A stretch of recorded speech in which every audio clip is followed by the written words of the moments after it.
Hi friends, నేను మీ కరణ్. స్త్రీ భర్త తాగుబోతైనా, మొగుడు ఇంకొకరితో కాపురం పెట్టినా, మొగుడు రోజు కొడుతున్నా, తాళి కట్టిన భర్తే కదా అని బాధను ఓర్చుకొని దిగమింగుకొని కడుపున పుట్టిన బిడ్డల కోసం కాపురం చేసే ఆడవారు ఆ రోజుల్లో ఉండేవారు.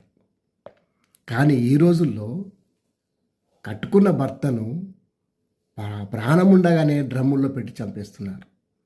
అన్నంలో కొద్ది కొద్దిగా విషం వేసి చంపేస్తున్నారు. ఎందుకోసం? ఇంకో మొగాడి ప్రేమ కోసమా? కలిసి ఉండడం కోసమా? కామం కోసమా? సుఖం కోసమా? ఆర్థిక అవసరాల కోసమా?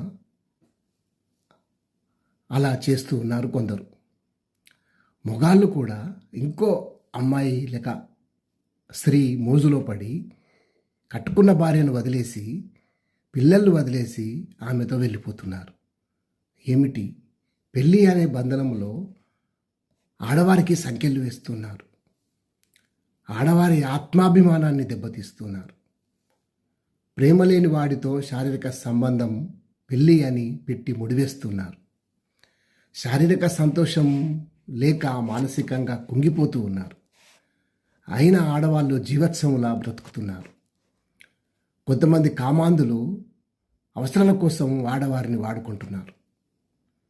కొంతమంది ఆర్థిక అవసరాల కోసం స్త్రీలు ఒళ్ళమ్ముకొని బ్రతుకుతున్నారు.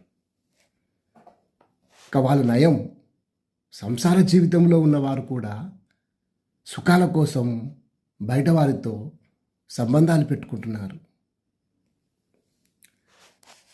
పాత ప్రియుడు కలిశాడనా, శారీరక సుఖం కోసం మొగ్గుని సైతం విడిచిపెట్టి వెళుతున్నారు. మాజీ ప్రియుడితో వెళ్ళిపోతున్నారు. వారికే తెలియాలి. ఏది ఏమైనా ఆడవారిని మాత్రం మనం గౌరవించాలి. అది మంచా చెడా, వాళ్ళు తెలిసి చేస్తున్నారా తెలియక చేస్తున్నారో తెలియదు, కానీ ఆడవారిని మాత్రం గౌరవించాలి. ఆ తప్పును తెలుసుకునేదాకా వారిని ప్రేమించాలి, గౌరవించాలి. Thank you.